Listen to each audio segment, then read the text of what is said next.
Bharat Ratna doctor Bhimrao Ambedkar ಅವರಿಗೆ ಕೋಟಿ ಕೋಟಿ ನಮನ. ಇವರ ಜೀವನವನ್ನು ಆಧರಿಸಿ ಈ ಧಾರಾವಾಹಿಯನ್ನು ನಿರ್ಮಿಸಲಾಗಿದೆ. ರಾಷ್ಟ್ರಕ್ಕೆ, ರಾಷ್ಟ್ರದ ಜನರಿಗೆ ಅಂಬೇಡ್ಕರರ ಕೊಡುಗೆ ಅಪಾರ. ಹಲವಾರು ಅಧಿಕೃತ ಪುಸ್ತಕಗಳನ್ನು ಆಧರಿಸಿ ಈ ಕಥೆಯನ್ನು ತಮ್ಮ ಮುಂದೆ ಇಡಲಾಗಿದೆ. ಈ ಧಾರಾವಾಹಿಯನ್ನು ವಾಹಿನಿಯು ನಿಷ್ಠೆಯಿಂದ ನಿರ್ಮಿಸಿದ್ದು, ಬಾಬಾ ಸಾಹೇಬರ ಜೀವನ ಮತ್ತು ಸವೆಸಿದ ಹಾದಿ ಪ್ರತಿಯೊಬ್ಬರಿಗೂ ಸ್ಫೂರ್ತಿ ನೀಡುತ್ತದೆ ಎಂಬುದನ್ನು ವಾಹಿನಿಯು ಬಲವಾಗಿ ನಂಬಿದೆ.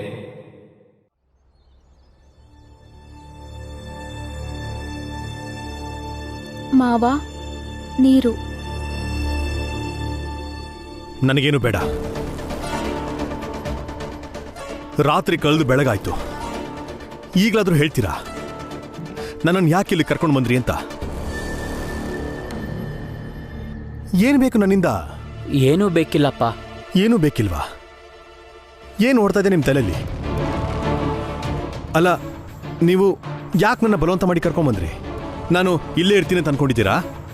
ಇಲ್ಲ ಮಾವ, ನಮ್ಮನ್ನು ತಪ್ಪು ತಿಳ್ಕೊತಿದ್ದೀರಾ. ಹಾಗಾದ್ರೆ ಸರಿ ಏನು ಅಂತ ಹೇಳಿ. ನೀವಿಬ್ರು ನನ್ನನ್ನು ಕರ್ಕೊಂಬಂದಿರೋದು ನೋಡಿದ್ರೆ ನನಗೇನು ಅನಿಸ್ತಾ ಇದೆ ಅಂತಂದ್ರೆ, ನೀವು ನನ್ನ ಕೂಡ ಹಾಕಿದ್ದೀರಾ ಅಂತ. ಅಲ್ಲಿ ಮನೆಯಲ್ಲಿ, ಒಟಾರದಲ್ಲಿ ಎಲ್ಲರೂ ಗಾಬರಿ ಆಗಿರ್ತಾರೆ. ನಾಳೆ ಭೀಮನ ಪರೀಕ್ಷೆ ಇದೆ. ಇಂಥ ಪರಿಸ್ಥಿತಿಲಿ ಓದಿನ ಮೇಲೆ ಹೇಗೆ ಗಮನ ಕೊಡ್ತಾನವನು? ಸಣ್ಣ ವಯಸ್ಸಿಂದ ಇಲ್ಲಿ ತನಕ ನೀನು ಮಾಡೋ ಪ್ರತಿ ಕೆಲಸನೂ ಎಲ್ರಿಗೂ ತೊಂದರೆ ಕೊಡ್ತಾನೆ ಇದೆ. ಬಾಲ, ನೀನು ಯಾವತ್ತೂ ಬುದ್ಧಿ ಕಲಿಯಲ್ಲ ಬಿಡು, ಯಾವತ್ತೂ ಕಲಿಯಲ್ಲ.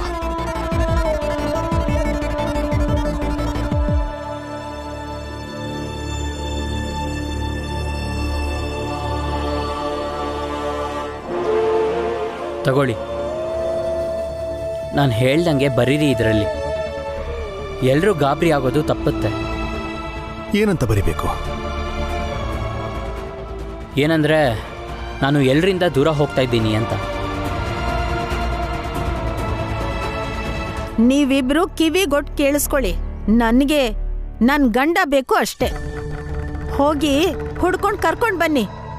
ಅಕಸ್ಮಾತ್ ಸಿಗ್ಲಿಲ್ಲ ಅಂದ್ರೆ ನೀವಿಬ್ರು ಈ ಮನೆ ಬಿಟ್ಟು ಹೋಗ್ಬೇಕಾಗತ್ತೆ. ನನ್ನ ಗಂಡ ಇಲ್ಲ ಅಂದ್ರೆ ನಂಗೆ ಯಾರೂ ಬೇಡ.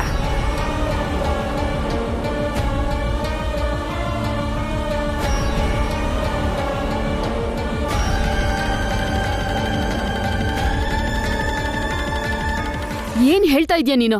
ಸರಿಯಾಗಿ ಹೇಳ್ತಿದ್ದೀನಿ ನಾನು. ಗಂಡ ಮನೇಲಿ ಇಲ್ದೇ ಇರೋ ಹೊತ್ತಲ್ಲಿ ಅವ್ರ ಹೆಂಡತಿ ಮನೆ ಒಡ್ತಿ ಅನ್ನಿಸ್ಕೋತಾಳೆ. ನನ್ ಗಂಡ ಮನೇಲಿ ಇಲ್ಲ ಅಂದ್ಮೇಲೆ ಈ ಮನೇಲಿ ಯಾರೂ ಇರೋ ಹಾಗಿಲ್ಲ. ನೋಡಿ, ನೀವು ಚಿಂತಿಸ್ಬೇಡಿ. ನನಗೂ ಕೂಡ ತಂದೆಯವರು, ನನಗೂ ಕಾಳಜಿದೆ. ನಾನು ಈಗಲೇ ಹೋಗಿ ಅವ್ರು ಎಲ್ಲೇ ಇದ್ರು ಅವ್ರನ್ನ ಹುಡ್ಕೊಂಡು ಕರ್ಕೊಂಡ್ಬರ್ತೀನಿ. ಕರ್ಕೊಂಡು ಬರ್ಲೇಬೇಕಪ್ಪ. ಒಂದ್ ವೇಳೆ ಅವ್ರು ಸಿಗ್ಲಿಲ್ಲ ಅಂತ ಇಟ್ಕೋ, ನೀನು ವಾಪಸ್ ಬರಬೇಡ. ರಮನ್ ಕಳಿಸು, ನಿನ್ ವಸ್ತುಗಳನ್ನೆಲ್ಲ ತಗೊಂಡು ಹೋಗ್ಲಿ. ನಡೀರಮ್ಮ. ನೀವ್ ಹೋಗಿ ಓದ್ಕೊಳ್ಳಿ. ನಾನ್ ಮಾವನ್ ಹುಡ್ಕೊಂಬರ್ತೀನಿ. ಮಾವ ಏನಾದ್ರೂ ಸಿಗ್ಲಿಲ್ಲ ಅಂದ್ರೆ ವಸ್ತು ತಗೊಂಡು ಹೊರಟ್ಬಿಡೋಣ. ಮಾವ ಹೇಳಿದ್ ನೆನ್ಪಿದೆ ಅಲ್ವಾ? ನೀನು ನಿನ್ನ ಗುರಿಯತ್ತ ಮಾತ್ರ ಲಕ್ಷ್ಯ ಇಡು. ಅಲ್ಲಿವರೆಗೂ ತಲುಪೋದಕ್ಕೆ ನಿನ್ನವರಿಂದ ನೀನು ಸ್ವಲ್ಪ ದೂರ ಇರಬೇಕಾಗತ್ತೆ. ಅಲ್ಲಿ ನಾನಿದ್ರೂ ಕೂಡ ಮುಂದೆ ಇಟ್ಟಿರೋ ಹೆಜ್ಜೆನ ಹಿಂದೆ ಇಡಬೇಡ ಭೀಮಾ. ನೋಡಿ, ನಾಳೆಯಿಂದ ನಿಮಗ್ ಪರೀಕ್ಷೆ. ಹೋಗಿ ಒಳಗ್ ಹೋಗಿ ಓದ್ಕೊಳ್ಳಿ. ಜನ ಸಾವಿರ ಮಾತಾಡ್ಲಿ, ಅದಕ್ಕೆಲ್ಲ ತಲೆ ಕೆಡಿಸ್ಕೋಬೇಡಿ. ಆನಂದಣ್ಣ, ಇವ್ರನ್ನ ಒಳಗ್ ಕರ್ಕೊಂಡು ಹೋಗಿ. ದಯವಿಟ್ಟು ಓದಕ್ ಹೇಳಿ. ಉಳ್ದಿದ್ದನ್ನ ನಾನ್ ನೋಡ್ಕೋತೀನಿ.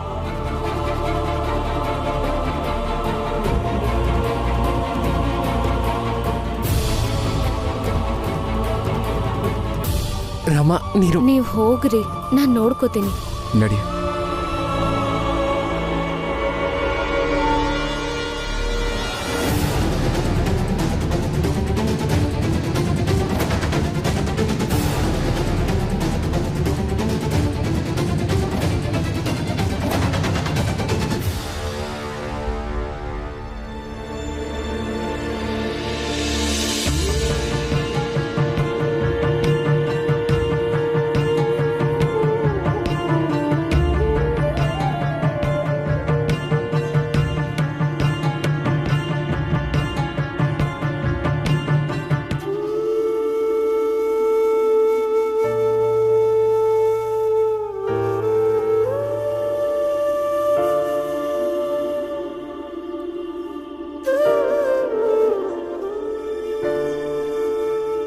ಅಪ್ಪ,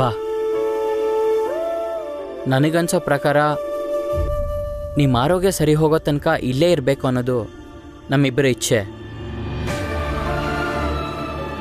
ಗೊತ್ತಿದೆ ನನಗೆ ನಿಮ್ಮ ಮತ್ತು ನನ್ನ ಸಂಬಂಧ ಅಷ್ಟು ಚೆನ್ನಾಗಿಲ್ಲ ಅಂತ, ಆದರೆ ಒಬ್ರಿಗೊಬ್ರು ಜೊತೆಗಿರಬೇಕು ಅಂತ ಇಷ್ಟಪಡ್ತೀವಿ.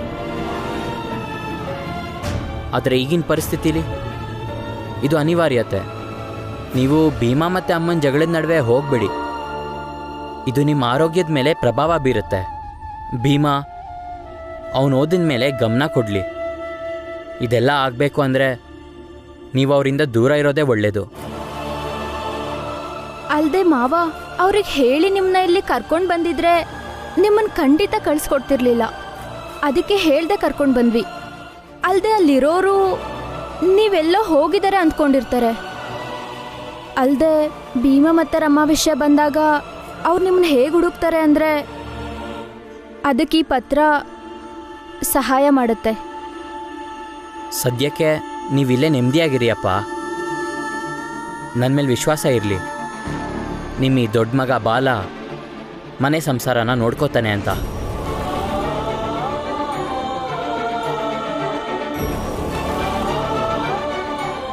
ಹೋಗಿ ಬರ್ತೀನಿ.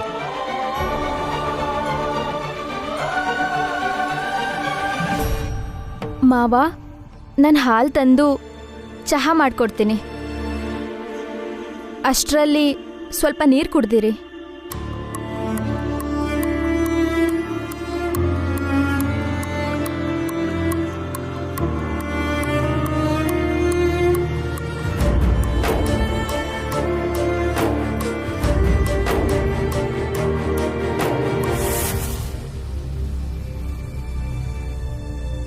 ಮಾವ, ನಾನು ನಿಮ್ಮ ದೊಡ್ಡ ಮಗನ ಥರ ಅಲ್ಲ. ಒಂದು ನಿರ್ಧಾರ ತಗೊಂಡ್ಬಿಟ್ರೆ ಅದನ್ನು ಸಾಧಿಸ್ಕೊಂಡು ಹೋಗ್ತಾರೆ. ಅವ್ರು ತಗೊಂಡಿರೋ ನಿರ್ಧಾರ ತಪ್ಪಿರಲಿ ಸರಿ ಇರಲಿ, ಆದರೆ ನಾನು ನಿಮ್ಮ ನಿರ್ಧಾರಕ್ಕೆ ಗೌರವ ಕೊಡ್ತೀನಿ. ಒಂದು ವೇಳೆ ನಾವು ತಪ್ಪು ಮಾಡ್ತಿದ್ದೀವಿ ಅಂತ ನಿಮ್ಗೇನಾದರೂ ಅನಿಸ್ತಿದ್ರೆ ನಾನು ಹೋಗಿ ಹಾಲು ತರೋ ಅಷ್ಟರಲ್ಲಿ ನೀವಿಲ್ಲಿಂದ ಹೋಗಿರ್ಬೋದು. ಇವ್ರಿಗೆ ನಾನು ಹೇಳ್ಕೊತೀನಿ. ಬರ್ತೀನಿ.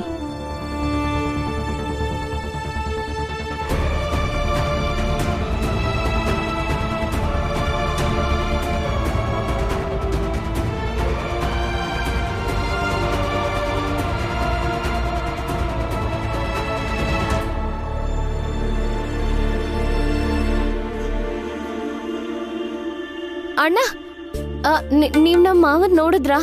ಬಿಳಿ ಪಂಚೆ ಜುಬ್ಬ ಹಾಕೊಂಡಿರ್ತಾರೆ. ಅವ್ರಿಗೆ ವಯಸ್ಸಾಗಿದೆ. ನೋಡಿಲ್ಲ. ಭೀಮಾ, ಓದ್ಕೋ ಭೀಮಾ. ನೋಡು, ನಡೆದಿದ್ದು ನಡೆದು ಹೋಯ್ತು. ನಾಳೆಯಿಂದ ನಿನ್ನ ಪರೀಕ್ಷೆ ಇದೆ, ನೆನಪಿರ್ಲೇದು. ಯಾವುದೇ ಕಾರಣಕ್ಕೂ ಗಮನ ಬೇರೆ ಕಡೆ ಕೊಡಬೇಡ.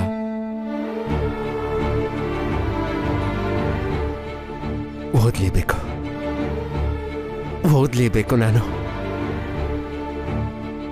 ರಮಾ ನನ್ನ ಬದಲು ಅಪ್ಪ ನೋಡ್ಕೋ ಜವಾಬ್ದಾರಿ ತಗೊಂಡಿದ್ದಾಳೆ. ಅದಕ್ಕೆ ಗೌರವ ಕೊಡ್ಲೇಬೇಕು.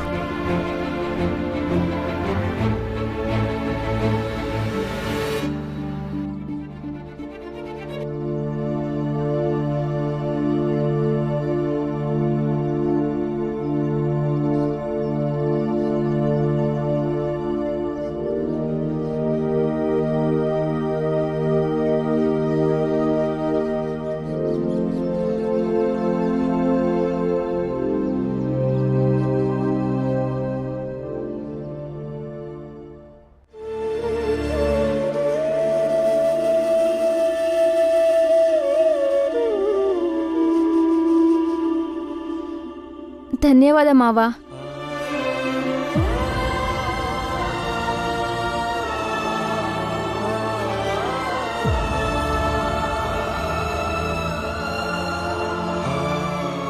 ನೀವು ನಮ್ಮಿಬ್ರ ಮೇಲೆ ವಿಶ್ವಾಸ ಇಟ್ಟು ನಾವು ಏನು ತಪ್ಪು ಮಾಡ್ತಿಲ್ಲ ಅಂತ ನಮ್ಮ ಜೊತೆನೇ ಇದ್ದು ಧೈರ್ಯ ತುಂಬಿದ್ದೀರಾ.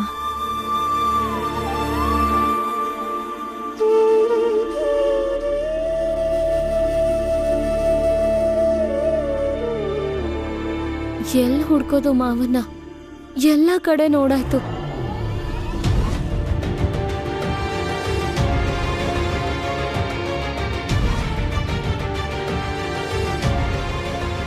ರಮಾ, ಲಕ್ಷ್ಮಿ, ಅಣ್ಣ ನೀವಿಲ್ಲಿ? ಹಾ, ಅದು ಅಪ್ಪ ಕಾಣಿಸ್ತಿಲ್ಲ ಅಂತ ಗೊತ್ತಾಯ್ತು. ನಾನು ಹುಡ್ಕೊಂಡು ಹೋಗಿದ್ದೆ. ಹುಡ್ಕೊಂಡು ಸ್ಟೇಷನ್ ಹತ್ರ ಹೋದೆ.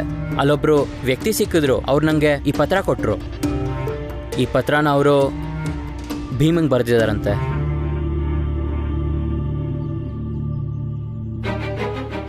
ಮಾವ ಯಾಕೆ ಈ ಪತ್ರ ಕೊಟ್ರು? ಅವ್ರು ಎಲ್ಲಿದ್ದಾರೆ ಈಗ? ಇದೆಲ್ಲದನ್ನು ಪತ್ರ ಓದಿದ್ರೆ ನಮಗ್ ಗೊತ್ತಾಗ್ಬೋದು ರಾಮ. ನಡಿ ಮೊದ್ಲು ಒಟ್ಟಾರಕ್ಕೆ ಹೋಗೋಣ. ಈ ಪತ್ರ ಭೀಮ್ಭಾವಂಗ್ ಕೊಡೋಣ. ಬಾಲಣ್ಣ, ನಾವಿನ್ ಹೊರಡ್ತೀವಿ.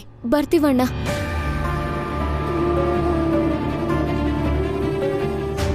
ಕ್ಷಮಿಸಿ ನನ್ನನ್ನು. ಸುಳ್ಳು ಹೇಳ್ತಾ ಇದ್ದೀನಿ ನಿಮ್ಮ ಹತ್ರ, ಮುಚ್ಚಿಡ್ತಿದ್ದೀನಿ. ಆದರೆ ಈಗಿನ ಪರಿಸ್ಥಿತಿಗೆ ಇದೇ ಸರಿ. ಒಳ್ಳೆ ನಾಟಕ ಆಡ್ತೀಯ ಭೀಮಾ. ಕಿವಿಗೇನ್ ಇಟ್ಕೊಂಡಿದ್ಯಾ? ಇಲ್ಲಿ ನಿಮ್ಮಪ್ಪ ಕಾಣಿಸ್ತಿಲ್ಲ. ಔಷಧಿ ಕೊಡೋ ಸಮಯ ಆಯ್ತು, ಆದ್ರೆ ನಿಂಗೆ ಅದ್ರ ಬಗ್ಗೆ ಚಿಂತೆನೇ ಇಲ್ಲ. ನಿಮ್ಮಪ್ಪನ ಹುಡುಕಕ್ಕೆ ನಿನ್ ಹೆಂಡ್ತಿನ ಕಳಿಸಿ ನೀನ್ ಒಳಗ್ ಕೂತ್ಕೊಂಡು ಓದ್ಕೊಳ್ಳೋ ನಾಟಕ ಆಡ್ತಿದ್ಯಾ. ಅಷ್ಟೇ ಮತ್ತೆ. ಇವತ್ ಎಲ್ರೂ ನೋಡ್ಲಿ ಬಿಡು, ಅಪ್ಪನ್ನ ಬಹಳ ಪ್ರೀತಿ ಮಾಡ್ತೀನಿ ಅಂತ ನಾಟಕ ಆಡ್ಕೊಂಡಿದ್ದ ಭೀಮನ್ ನಿಜವಾದ ಬಣ್ಣ ಏನು ಅಂತ ಎಲ್ಲಾರ್ಗೂ ಗೊತ್ತಾಗ್ಲಿ ಬಿಡು. ಈ ರಾಮ್ಜಿಗೆ ಮೂರ್ ಜನ ಗಂಡು ಮಕ್ಳಿದ್ರು ಕೂಡ ಒಬ್ರಿಗೂ ಕೂಡ ಅವ್ರನ್ನ ಇಟ್ಕೊಂಡು ಊಟ ಹಾಕೋ ಯೋಗ್ಯತೆ ಇಲ್ಲ. ಇಲ್ಲಿ ಈ ಭೀಮ್ರಾವ್ ಅಪ್ಪನ್ಗೆ ಒಂದ್ ಗುಟ್ಕು ಔಷಧಿ ಕೊಡಕ್ಕಾಗದೆ ಇರೋ ಅಪ್ರಯೋಜಕ. ನೋಡಿ ನಂಜುಂಡ, ಇಲ್ಲಿರೋ ಪ್ರತಿಯೊಬ್ರಿಗೂ ಗೊತ್ತಿದೆ ಕಂಡೋರ್ ಮನೆ ಬೆಂಕಿಲಿ ಹಾಲು ಕಾಯಿಸ್ಕೊಳ್ಳೋನ್ ನೀನು. ಅದಕ್ಕೆ ಸಿದ್ಧವಾಗಿರ್ತೀಯ ಅಲ್ವಾ? ಆದ್ರೆ ಅಪ್ಪ ಮಗನ್ ಬಗ್ಗೆ ಮತ್ತೆ ನಮ್ ಸಂಬಂಧದ ಬಗ್ಗೆ ಏನಾದ್ರೂ ಮಾತಾಡೋಕ್ ಬಂದ್ರೆ ಚೆನ್ನಾಗಿರೋದಿಲ್ಲ. ಆಮೇಲೆ ನಾನ್ ನಿನ್ ಜಾತಕನ ಹೊರಗಡೆ ತೆಗಿಬೇಕಾಗುತ್ತೆ. ನೀನ್ ನಿಮ್ಮಪ್ಪನ್ಗೆ ಏನ್ ಮಾಡ್ದೆ, ನಿನ್ ತಮ್ಮನ್ಗೆ ಏನ್ ಮಾಡ್ದೆ ಅಂತ. ಅದಿರ್ಲಿ ಅಕ್ಕ, ಹಳೇದನ್ನೆಲ್ಲ ಕೆದ್ಕೋದ್ಬಿಟ್ಟು ಇವಾಗಿಂದ ಮಾತಾಡಿ. ಅಲ್ದೆ ಭೀಮಂತರ ನಂಜುಂಡಣ್ಣ ತಾನೇ ಸಾಚ ಅಂತ ಬೀಗ್ತಿಲ್ಲ. ದಯವಿಟ್ಟು ಸ್ವಲ್ಪ ಸುಮ್ನಿರಿ. ಎಲ್ರೂ ಕಾಯ್ತಿರ್ತೀರಿ ಅಲ್ವಾ ಯಾರಾದ್ರೂ ಬೀಳ್ಲಿ ಅಂತ. ಈಗ ಸಮಸ್ಯೆ ಇರೋದು ರಾಮ್ಜಿ ಅಣ್ಣ ಎಲ್ಲಿ ಹೋದ್ರು ಅಂತ. ಅದನ್ ಮೊದ್ಲು ಮಾಡೋಣ. ದಯವಿಟ್ಟು ಸುಮ್ನಿದ್ಬಿಡಿ. ಅತ್ತೆ, ಅತ್ತೆ, ಏನಾಯ್ತು? ಸಿಕ್ಕದ್ರ ಮಾವ? ಇಲ್ಲ, ಈ ಪತ್ರ ಸಿಕ್ತು. ಈ ಪತ್ರನ ಈಗ ಎಲ್ರ ಮುಂದೆ ಜೋರಾಗಿ ಭೀಮ ಓದಿ ಹೇಳ್ಬೇಕು. ಅಪ್ಪ ಮಗ ಸೇರಿ ಏನ್ ನಾಟಕ ಆಡ್ತಿದ್ದಾರೆ ಅಂತ ಗೊತ್ತಾಗ್ಲಿ.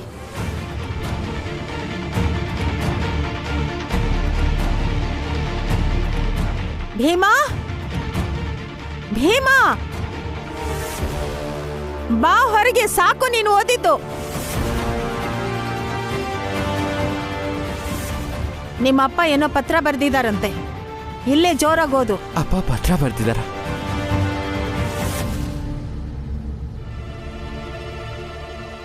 ಭೀಮಾ, ಜೀಜಾಬಾಯಿ, ನೀವಿಬ್ರು ನಿಮ್ಮ ಜೀವನನ ನಿಮ್ಮ ಇಚ್ಛೆಯಂತೆ ಸಾಗಿಸಿ. ನಾನು ಹೋಗ್ತಿದ್ದೀನಿ. ಹತ್ರ ಇದ್ರೆ ಇಬ್ರು ನನ್ನ ಪಡಿಬೇಕು ಅಂತ ಕಿತ್ತಾಡ್ತೀರ. ಇಬ್ರು ಕಷ್ಟಪಡ್ತೀರ. ನಾನೇ ದೂರ ಇದ್ರೆ ಎಲ್ಲ ಸರಿ ಹೋಗುತ್ತೆ. ಹುಡ್ಕೋ ಪ್ರಯತ್ನ ಮಾಡಬೇಡಿ. ಎಲ್ಲ ಸರಿ ಹೋದ್ಮೇಲೆ ನಾನೇ ಬರ್ತೀನಿ. ಮತ್ತೊಂದು ವಿಷಯ, ಚಿಕಿತ್ಸೆ ಬಗ್ಗೆ ಚಿಂತಿಸಬೇಡಿ. ಹೇಗೆ ಅಂತ ಕೇಳಬೇಡಿ.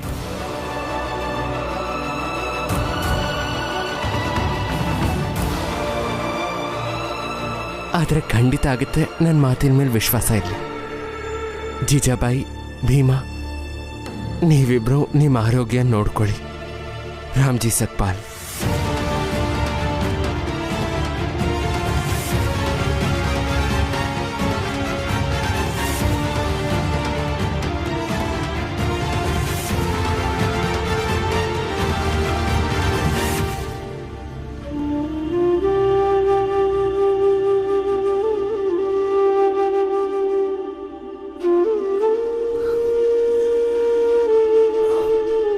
ಬಾಲ ಬಹಳ ವರ್ಷಗಳ ನಂತರ ನಾನು ಹೆಮ್ಮೆ ಪಡುವಂಥ ಕೆಲಸ ಮಾಡಿದ್ದೇನೆ. ಅದರಿಂದ ನನಗೆ ತುಂಬಾನೇ ಖುಷಿ ಕೊಡ್ತಾ ಇದೆ. ಆದರೆ ಮಗಳೇ, ನಿಮ್ಮಿಬ್ಬರಿಗೆ ನಾನು ಹೊರೆ ಆಗೋದಕ್ಕೆ ಇಷ್ಟ ಇಲ್ಲ. ಅಪ್ಪ ಅಮ್ಮ ಯಾವತ್ತೂ ಹೊರೆ ಆಗಲ್ಲ ಮಾವ. ಆರಾಮಾಗಿ ಚಹಾ ಕುಡೀರಿ, ನಾನೇನಾದರೂ ತಿಂಡಿ ಮಾಡ್ಕೊಂಡು ಬರ್ತೀನಿ. ಅಷ್ಟರಲ್ಲಿ ಇವ್ರು ಔಷಧಿ ತಗೊಂಡು ಬರ್ತಾರೆ.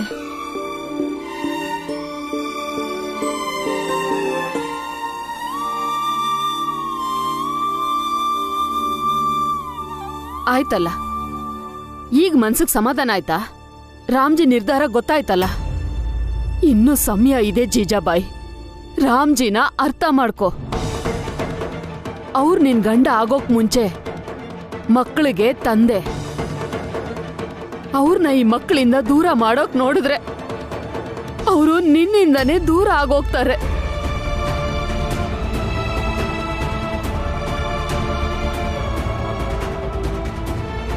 ಅಮ್ಮ, ಸಮಾಧಾನ ಮಾಡ್ಕೊಳ್ಳಿ. ಅಯ್ಯೋ, ಏನ್